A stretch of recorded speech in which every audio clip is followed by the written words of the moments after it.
One of Trump's closest advisors, Kellyanne Conway, says that Trump doesn't wish to pursue any sort of investigation against the Clintons.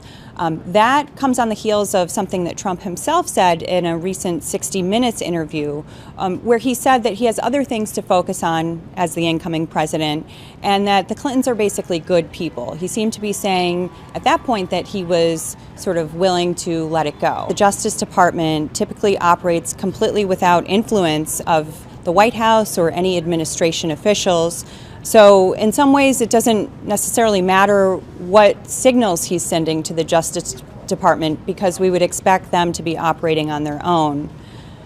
But there's also another problem, and that's that the sort of lock her up chant became very popular during Trump's campaign.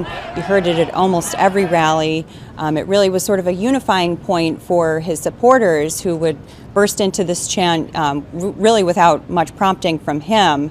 And we're already seeing early signs that there's some discomfort with the perception that he may be going back on his pledge to sort of doggedly pursue the Clintons. Well, the president-elect is clearly wrestling with how to deal with the media going forward. He recently met with television executives and some of the TV celebrities, including Wolf Blitzer from CNN. That meeting was totally off the record.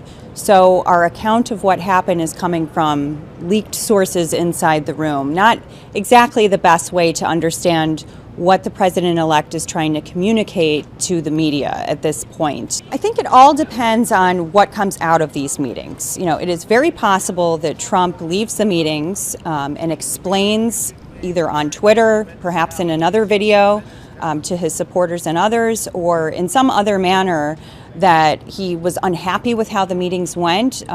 He could very well continue to treat the media as a foil, which worked very well for him during the campaign. So it all depends not just on the meetings themselves, but what happens afterward. What kind of messaging does the president-elect carry forward?